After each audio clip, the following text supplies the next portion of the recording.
day I chose not to let anything win but my drive to get me to the top.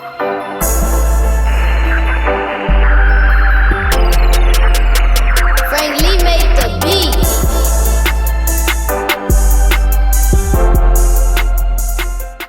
What it do, KTTV? This is KT, and I'm coming at you live with another episode of the Daily K Podcast. And on today's episode, we have Mr. Festus Amoye from Laddering Your Success. How you doing today, Mr. Amoye? I'm doing excellent. Thank you so much for having me on. It's a pleasure to be here. Yes, sir. I wanted to say thank you for taking some time, man, as I look at the accomplishments of where you came from in life and how you were able to help people and the services you offer, man. I am pleasured to be able to share this with the audience, man, and hopefully somebody will be able to pick up on this. Man, it's been a unique struggle, but I think struggle is kind of what they say, pressure makes a diamond, right? Yes, it takes pressure to make a diamond. So yeah, thank you. So before we jump into things, man, how have you been during the pandemic and just trying to stay safe? Yeah, so interesting. A lot of my work is in occupational therapy as well as what I do in the community, and so working with people who have COVID, it's just been a time of reflection, really, and also just being with my family. Aside from again following protocols, wear my mask, do my best to socially distance, and spend my time outdoors. Like I said, those protocols, they seem so simple, but yet they are so effective. Just simple things. Absolutely, man. Absolutely. Can you give me a little bit of background? You're OT. But then you started the Laddering Your Success. So how did those worlds come together? Oh man, you. So yeah, I'm gonna go back and talk about my high school because that was a very pivotal moment in my life. And so when I was in high school, when I was a freshman, my mom passed away, and then when I was a junior or going into my junior year, my dad passed away. And so so that just made life very interesting. Rocky, kind of being an orphan. And so I went into the military after high school. I joined the Army Reserves, and I said, okay, this is the best path for me. And so, you get what's called the MOS. And I started off in medical supply. Yeah, I started off in medical supply. Then they had what's called a mandatory reclass. And this was really interesting because in the reserves, you could work civilian life, but then you also you go to the service and do your thing. And so at the time, I had gotten introduced to education because somebody asked me a very pivotal question. They call it the $1 million question. And they say, if you had $1 million, how would you spend your time? And so that question, I said, well, shoot, I don't know. They said, well, what would you like to do? I said, I love to be around kids. So that's when I actually got a job in A-Leaf ISD working as first in life skills, then as a behavior interventionist. So I kind of juggled those at the same time until I got mandatory reclass. This is a military thing. They force you to choose another job. And that's when I started doing OT. And I felt like, oh, man, this is kind of the best of both worlds because it allowed me to use my unique skill sets to serve others. Come on, man. Where were you in that A-Leaf, man? Man, so first I was at Sneed. Yeah. And this is crazy because I graduated from A-Leaf. So it's like, man, so I graduated from Elsick High School, and then I worked at Sneed Elementary, and then HomeQuest. Come on, man. Shout out to HomeQuest. Yeah, man, over there with Miss Tony. Yeah, okay, man. See, I'm still at Hicks, man. So oh wow. Yeah, fun times, man. So now, as we look at Laddering Your Success, I think about the programs that helped me, something like the Volunteers of America Lighthouse, because during those middle school years, man, it was so easy for me to get in trouble as in my environment. Yeah. But then when it came to high school, it really wasn't any help. When we tell my college story, I tell everybody I learned about college almost about February, March of my senior year. And so it was like go real fast, man. I just happened to ask my brother, I said, man, what you doing at the high school? I said, I'm going to college. I said, man, what is that? And so that's how I started, but coming from that same type of background, with a program like yours, how would that have helped you coming up? Man, you hit the nail on the head because in the environment we grew up in, my parents are Nigerian, so they always pushed college. They always talked about college, but at the same time, there wasn't very many resources available to actually explain to students, what that process is like. And so we at Ladder in Success, we said, okay, how can we tackle this? Because it's a huge problem. It's a huge problem because you're talking about millions of kids.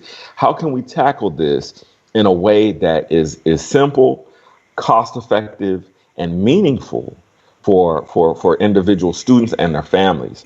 And so we came up with a variety of different products and services, one of which is our after school program. And so we beta tested this idea at Sharpstown High School in 2018. I think it was 2018. We beta tested it. And so I wrote a book. I wrote the book called Ladder in Success. And so when I wrote the book, I said, man, the material I got from youth ministry. And when I was doing youth ministry, all these kids were graduating from youth ministry. I said, man, they really need a resource that helps them with life and also with figuring out what to do in college. So when I wrote the book, I said, okay, well, let me see how this will work on some kids that don't know me. And so we went in and we did, it was an after school program at Sharpstown High School. Had about 10 kids. And so we were working with them. And, we came into basically, I'm going to say we hit a rough patch. And what that rough patch was the school was really big on academics and helping the kids pass their tests, right? But the thing is, what we looked at was that the kids weren't hopeful for their future, so they weren't putting a lot of energy into the academics. And so we said, okay, well, how can we encourage the kids to be more hopeful? So then that way they say, okay, now I know why I need to study. And that's where we say, okay, well, again, a good partner, brother of mine, colleague, he said, well, there's something I've been working on called the Compass program to just give kids enough direction that they say, you know what, I think I know what I want to do in my future. And now I'm going to start taking some active steps. So that's kind of how we got started and kind of what we offer. That is awesome, man. The Compass program and the mission of it that was right on point right there. Yeah. And so when you're thinking about that intervention, for me, I was a high school educator. And so by the end, though, it was really more of the relationship. But I said if I can get down to elementary, kind of catch students earlier, I can intervene. So now when I do my boys club, for example, my first lesson is, do you plan to live until you're 21? And if so, then what are you doing? And so then we go through all these steps of finding a job, what just kind of building that. But a big part of that engagement is giving kids that hope of how is all this education mumbo relevant to what's going to happen later in life. Absolutely. And so that's me catching them at elementary. But for your program, when do you start with students? We've scheduled things to start in middle school and then work through high school.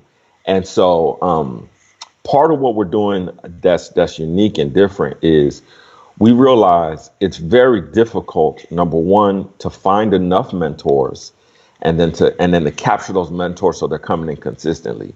Why is that? Because when you think about what makes up a mentor, right?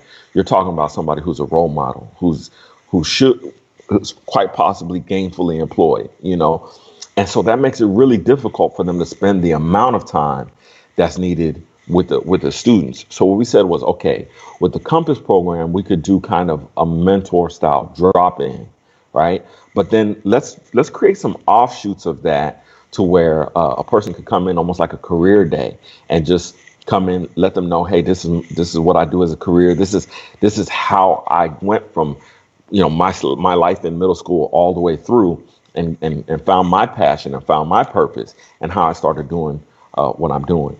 And so that's kind of how we broke it up. We're starting at that middle school, just giving them that ignition, helping them find that passion, that purpose, and then also just looking for that person who looks like them so that they can say, man, that could be me one day. And as we go through, you think about your middle school age kids, high school age, does your program just say middle school and up, or are there kind of distinctive programs depending on high school or middle school? So yeah, we did break it down a little bit distinctively just because of the type of content and where that student is in life. You look at what they call scaffolding learning and things like that. and there's only so much content they're able to really absorb and take in and process and conceptualize. And so that's why we broke it up 6 through 8, and then 9 through 12, and we're in the process of kind of breaking it down per grade level of, hey, this is some of the stuff you should be doing right now if you're in this grade level. But kind of like you said earlier, unfortunately, for students who come from, indigent backgrounds or just have different types of hardships, usually they're on the late end. And so we did need things that pack that punch, which is why we created the lesson planning app for teachers. And basically in the lesson planning app for teachers, we're creating lesson plans that teachers can accommodate to special needs and different kind of things like that, and also assignments. So then that way the teacher can have that discussion with the kid every day, every single day. Mm-hmm. Yeah, just building that excitement for the future. Yeah. Yes, sir. Yes, sir. And so now, the question is going to come up. Yeah. Is there a cost associated with this? So I'll go with the different. I'll kind of go with different each one. So we're a social enterprise, and what that means is we want to do good as well as make a profit. And so with that being said, it's a startup and there's bootstrapping, and I know some of your audience might not know what that means, but that means literally it's me saying, hey, look, I'm so passionate about this. I'm willing to take, out of my pocket and create these things. And so we have some free ebooks and free guides that are really great looking and really packed with good information for parents. But then we also have things that like our scholarship guide. It talks about how to get scholarships. It also has templates for writing your essay in there. It talks about 5 different do's and don'ts about scholarships, how to plan an actual schedule of how to plan. It's like $15, right? It starts at $15. For the lesson planning app for teachers, again, you can literally create lesson plans and assignments in minutes instead of hours and hours. And that's actually $20 a month. But if you get it for a year, it's $15 a month. It comes down to $15 a month. For the book I just held up, it's $13.99. You could get it on Amazon. And for the after school program, we charge schools for hosting the after school program. But it's still all very reasonable when you compare to what else is being charged out there. And for, let's say, for instance, we think about our underserved students or indigent students. So do you all offer scholarships or any type of packets, or do you do any programs for like Title I schools for the after school program? So yeah, we're currently in the mix of working on those things. Right now we have we have RFP with I don't know if you're familiar, HISD, Department of Education, and Choice Partners. So if a school wants to book us, they could book us through there and get that discount. It basically comes to about $250 an hour for the school to pay. For the parents, if we're going through the school, we don't charge the parents anything. So that's how we do that. Yeah. And so then you're thinking about mentors, man. Like, how is the mentorship program structured? And what does that first meeting between the mentor and the mentee look like? Okay, I'm going to talk about 2 aspects. I'm going to talk about an aspect of where we are now, and I'm going to talk about the aspect of where we're going. So where we are now, it's basically a drop-in where the mentor comes in and they have basically kind of like slides talking about their life and how they got started and what they're doing. And that's where we're at now with the mentorship. Where we're going, though, is to digitize the mentorship so that students can self-select the mentor through the lesson planning app. And so that way everything will be done digitally. And you could go through and you could listen to a person's story, watch their story, and see how that resonates with you as a student. Was it face-to-face when you say drop-in or digital? And have you had to adjust anything with the mentor program due to the COVID? Yeah, correct. So initially everything was face-to-face, but we always knew, okay, number one, kids don't read books. They need to be able to see and ask questions and explore their curiosity. And so we say, okay, how can we do something digitally, but then when the time's appropriate or right, turn it into face to face. And so we're working on some things with that now, in terms of actually recording those videos and plugging them into the system, and then we created what we call Spark conferences, where where let's say, for example, you're a school and you watch those videos for 6 months, and you actually want to meet those mentors in those videos, then that will be what we call a Spark conference, where we gather those mentors and say, hey, go into that school for a day or 2 days, according to whatever we work out with the school. So then that way those kids can actually meet what I call the heroes and sheroes of their community, right? Because the thing is, quite often we don't think about what it takes for a community to function. Right now, there's doctors, there's mechanics, there's plumbers, there's electricians who are all working to keep the community functioning, And so the thing is, those are the real heroes and sheroes, you know what I mean? Oftentimes, and again, no knock on, the NFL superstars or the NBA superstars, because that's cool for entertainment's sake, or the rappers, no knock on them. But the thing is, in terms of the day to day, who keeps your community functioning? Who keeps food on people's plates? Who's paying the light bill? It's the electrician, man. It's the plumber.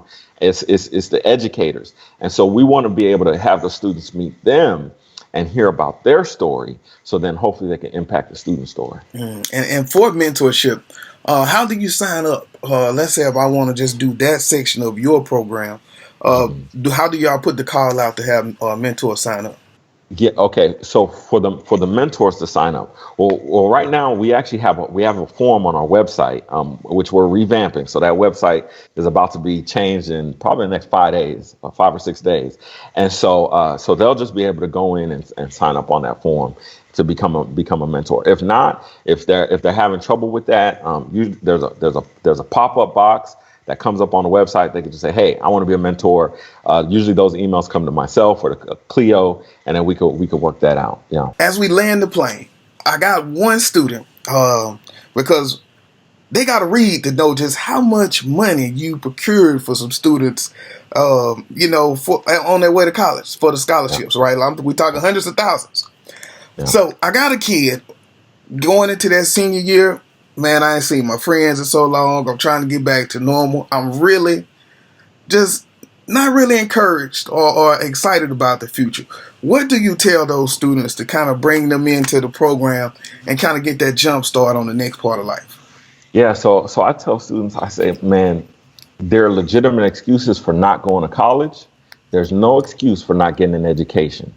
And you have to know the difference between the institution and then what the outcome is. And you want to get an education. So that means even if right now you don't think, okay, I'm college ready and I need to take a gap year, what are you doing to educate yourself? Go ahead, and if it's not through us, connect with a mentor, connect with a program to make sure you're taking viable steps toward your future. One of the biggest things is if you don't know your purpose, then your purpose should be finding your purpose. What are you doing right now to work on finding and discovering your purpose, using your gifts, your talents, and your ability to, number one, help you earn some income, but also, number two, to impact the community for your future? So that's what I would tell a student who's in that position. Yes, sir. That was some great information right there, Mr. Amoye. Great information, man. And so if I want to get in contact with you for any of the services to learn more about it, man, what's the information? Yeah, definitely. The number one place is our website, www.ladderinyoursuccess.com, www.ladderinyoursuccess.com. You could also email me directly at Festus, Festus, Amoye, Amoye, at ladderinyoursuccess.com. Or you could just search us. We got for example, we got a Facebook page, we got a LinkedIn, we're on Twitter. You could hit me on Twitter directly at Festus_LYS. Or you can hit us on Instagram, BeNoDo_LYS. So we're everywhere. We're everywhere. If you can't find us, you ain't looking. Yeah, it is, man. And that's the way it should be, man. Yeah. All right, man. I want to say thank you for spending some time, man, and really talking about the good things that ladder in your success. And giving some tidbits for the young students as they look to be the community leaders later in life, man. Absolutely. Well, thank you again. It's an honor and a great pleasure to be able to be here on KTTV. I Yes, sir. finally made it. Hey, hey, come on, man. I finally made Hey, it. hey, man, I appreciate it, man. Yeah, yeah. Thank you. All Thank you. right, man. This is KT for KTTV signing out. 100.